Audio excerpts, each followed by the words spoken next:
डुमरी के माननीय विधायक टाइगर जयराम महतो ने शादी कर ली है। दरअसल ये खबर बड़ी तेजी से फैल रही है कि टाइगर जयराम महतो की शादी हो गई है। उनकी शादी की तस्वीरें भी सोशल मीडिया पर वायरल हो रही है। लोग पूछ रहे हैं, सवाल पूछा जा रहा है कि टाइगर जयराम महतो ने बिना किसी को जानकारी दिए चुपके से शादी कर ली है और आखिर उनकी शादी किससे हुई है, पूरा मामला क्या है, पूरा मामला 5 से 8 मिनट की रिपोर्ट में हम आपको बताने जा रहे हैं। जोहार, नमस्कार, मैं प्रिंस कुमार सिंह और आप देख रहे हैं पॉजिटिव टॉक्स। अगर अभी तक आपने चैनल को सब्सक्राइब नहीं किया है तो खबरों से अपडेट रहने के लिए कृपया चैनल को सब्सक्राइब कर लीजिए और जो लोग भी ऑलरेडी कर चुके हैं उन तमाम लोग को हृदय धन्यवाद। और वापस आते हैं अपनी खबर पर और आपको बताते चले कि टाइगर जयराम महतो की शादी की तस्वीरें सोशल मीडिया पर वायरल हो रही है। अगर देखा जाए तो झारखंड के मोस्ट बैचलर में टाइगर जयराम महतो आते हैं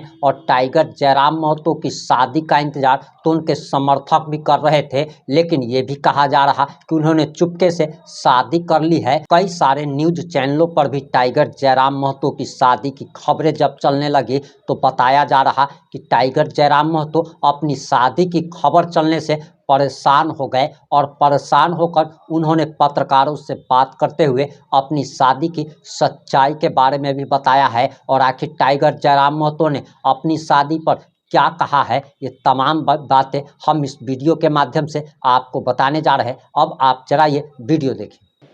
क्योंकि उस सरकार ने सुरक्षा के नाम पर भी वोट लिया था, उन्होंने आतंकवाद की सफाई के नाम पर भी इस राज्य की जनता से मत प्राप्त किए थे और आज 3 टर्म से उनकी सरकार है।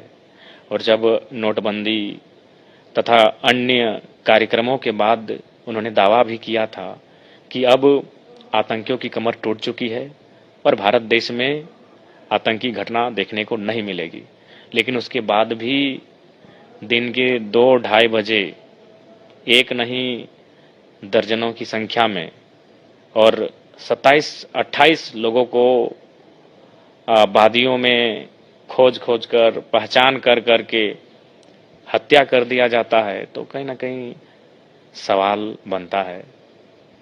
और केंद्र सरकार को चाहिए गंभीरता पूर्वक एक्शन लेते हुए आतंक का जो विषय है उसे भारत की भूमि से समाप्त किया जाए। उनकी अलग दुनिया है, उनसे आप ज्यादा अपेक्षा भी नहीं करनी चाहिए आपको। देश संबंधित, शिक्षा से संबंधित, स्वास्थ्य से संबंधित अगर आप अपेक्षा रखते हैं तो ये आपकी भूल है। एज ए क्रिकेटर मैं भी महेंद्र सिंह धोनी का समर्थक हूं, लेकिन फिर अगर वो क्रिकेट से हट जाते हैं, क्रिकेट के विषय को हटा देते हैं, तो फिर जरूरी नहीं कि हम हर विषय महेंद्र सिंह धोनी के समर्थक हो सकते हैं।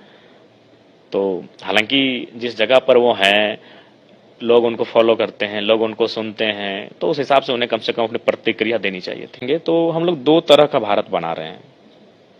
ये एक बहुत बड़ा चिंतक का विषय है, ये एक राजनेता का नहीं। एक अगर आप राजनेता से हट के आपको एक चिंतक बनना होगा, आपको एक दार्शनिक की तरह सोचना होगा। हमारा इसका सबसे महत्वपूर्ण कारण है कि हम एक 2 भारत बना रहे हैं। एक भारत जो 5 ट्रिलियन इकोनॉमी की बात कर रहा है और लगभग हम उसके करीब भी हैं। आने वाले दिनों में जो लक्ष्य रखा है 2050 में 30 ट्रिलियन इकोनॉमी का, हमें लगता है कि वहां अगर अब चले भी जाते हैं तो मैंने एक तरह से हम 5 ट्रिलियन इकोनॉमी का भी भारत बना रहे हैं और 5 किलो अनाज का भी भारत बना चुके हैं। एक तरफ हम वो भी भारत बना चुके हैं जहां अंबानी जी, अडानी जी चुटकी में हवाई जहाज खरीद लेंगे, और हम एक वो भी भारत बना चुके हैं जहां रामू सामू को एक हवाई चप्पल खरीदने के लिए 2 दिन इंतजार करना होगा कि 50 रुपए घट रहे हैं। हम वो भारत भी बना चुके हैं। तो इसका सबसे महत्वपूर्ण कारण वही है कि हम 2 भारत बना चुके हैं। एक भारत जहां अंबानी जी, अडानी जी चुटकी में हवाई जहाज खरीद लेंगे, और एक भारत जहां रामू सामू हवाई चप्पल नहीं खरीद पाएगा, उसको 2 दिन का इंतजार करना पड़ेगा। एक भारत जहां 5 ट्रिलियन इकोनॉमी पे हैं हम, और एक भारत जहां हम लोग 5 किलो अनाज पे निर्भर करते हैं। 2 तरह का भारत है। इसका वही कारण है। तो वो पूंजी, जो लोग सत्ता में बैठे हैं, जो लोग व्यवस्था में बैठे हैं, वे लोग, और खासकर जेपीएससी पे सबकी नजर है। ये आपको भी मालूम है कि एक जेपीएससी ऐसा भी था जिसमें तमाम नेताओं के रिश्तेदारों का नियुक्ति हुआ था, और वो आज भी विवादों में है। वो आज भी कभी सीबीआई के पास जाता है, कभी हाईकोर्ट के पास जाता है, तो कभी शिकायतों के घेरे में आज भी वो जेपीएससी है।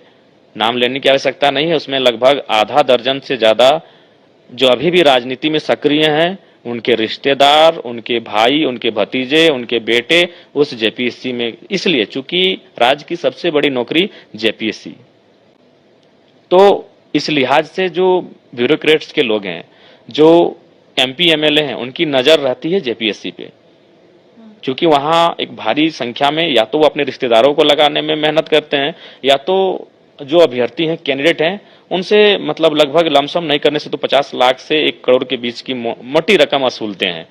तो इसलिए वो विवादों में रहता है। पैसा तो वो ले लेते हैं, और जब नहीं हो पाता है तो फिर उसको इधर उधर नौछो करने लगते हैं। तो इसका कारण यही है। तो इसीलिए हमें लगता है कि कुछ देशों का अध्ययन करना चाहिए जहां फेयर फ्री एग्जाम हो रहा है। जैसे अभी बहुत सारे ऐसे देश हैं दुनिया में जहां वे लोग अच्छा उदाहरण प्रस्तुत किए हैं। तो हमें एग्जाम लेने से पहले एक बार उनका, और जो जिसको आप एग्जाम दे रहे हैं, जो एग्जाम कंडक्ट करवा रही है, उस कंडक्ट करने वाले जो संस्था हैं, उन पर भी एक बार थोड़ा सा उनके इतिहास को खंगालने की आवश्यकता है, उनकी विश्वसनीयता को जांचने परखने की आवश्यकता है। तो ये हमें लगता है करने की आवश्यकता है। मैं बार बार कहता हूँ, कोयल भले काला है, कांव कांव उसकी मातृभाषा है, वो आजाद घूमता है। आज तक मैंने कभी उसको पिंजरे में बंद नहीं देखा है, आपने भी नहीं देखा होगा, किसी ने नहीं देखा होगा। आज तक उसके पांवों में किसी प्रकार का जंजीर नहीं देखा होगा। लेकिन जो तोता होता है वो भले सुंदर दिखता है, लेकिन वो दूसरे की भाषा का नकल करता है। उसको हमने और आपने हमेशा पिंजरे में पाया है। तो भाषा आजादी का माध्यम है। और जो लोग यहाँ झारखंड में इस झारखंड को अभी चला रहे हैं, ये भी सच्चाई है कि वो झारखंड के बहुत कम लोग हैं। वो फिर चाहते हैं कि जिस प्रकार अंग्रेजों के कालखंड में, जिस प्रकार बिहार के कालखंड में झारखंडियों की दशा और दुर्दशा थी, वो बरकरार रहे।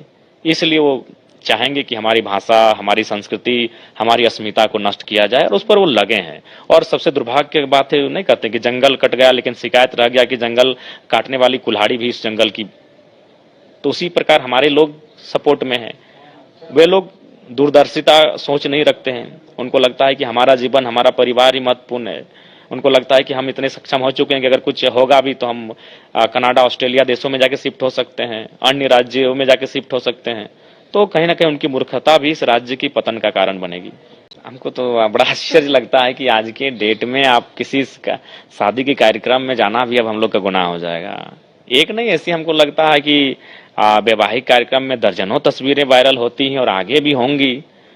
वो हमारी एक रिश्तेदार हैं जिनका विवाह था, तो उनके विवाह का पोस्ट है, वो उनका विवाह है। और जाहिर सी बात है, चूंकि लड़की पक्ष से हम गए हैं, तो जाहिर सी बात है हम बारात का इंतजार थोड़ी करेंगे। जैसे बहुत सारे लोग कह रहे थे कि दूल्हा जी भी अगर साथ में रहते थे, लोग ऐसा नहीं मैंने सोशल मीडिया में हाय तौबा करते, तब हम दूल्हा आने का इंतजार करें? विधायक हैं, हमें कम से कम एक दिन में 2 दर्जन शादियों को अटेंड करना पड़ता है। तो हम तो उस कार्यक्रम में हम लड़की पक्ष से गए थे, तो उसके साथ एक तस्वीर हो गई, वही पोस्ट हो तो स्वाभाविक है, तस्वीर हुई तो आज के डेट में सोशल मीडिया में। आपने टाइगर जयराम महतो का बयान सुन लिया होगा कि आखिर उनकी शादी की क्या सच्चाई है, और इस पर से उन्होंने खुद पर्दा हटा दिया है। और टाइगर जयराम महतो तो चर्चा का विषय बने रहते हैं। उनकी लोकप्रियता इतनी ज़्यादा बढ़ चुकी है कि किसी के साथ भी अगर तस्वीरें आ जाए तो तस्वीरें वायरल होना आम बात है। क्योंकि झारखंड के लोग तो टाइगर को सीएम बनते हुए देखना चाहते हैं, सीएम की गद्दी पर बैठे हुए देखना चाहते हैं। क्योंकि झारखंडियों को अब एक ही उम्मीद टाइगर जयराम महतो में नज़र आता है कि जब तक यह व्यक्ति सीएम नहीं बनेगा, झारखंड में 1932 खतियान स्थानीय नीति लागू हो ही नहीं सकता। क्योंकि पहले की रिपोर्ट में हम आपको बता चुके हैं कि झारखंड के सीएम हेमंत सोरेन ने स्थानीय नीति लागू करने से साफ तौर पर इनकार कर दिया है। क्योंकि उनकी पार्टी को तो झारखंड के बाहर भी चुनाव लड़ना है। अभी बिहार में नवंबर 2025 में जो चुनाव होने वाला है, बताया जा रहा कि झारखंड मुक्ति मोर्चा बिहार में भी चुनाव लड़ेगी। तो जो पार्टी बिहार में चुनाव लड़ेगी वह बिहार का विरोध आखिर कैसे कर सकती है? और इन सारी घटनाओं पर आपकी क्या प्रतिक्रिया है? अपनी प्रतिक्रिया जरूर दीजिएगा। जुड़े रहे हमारे साथ।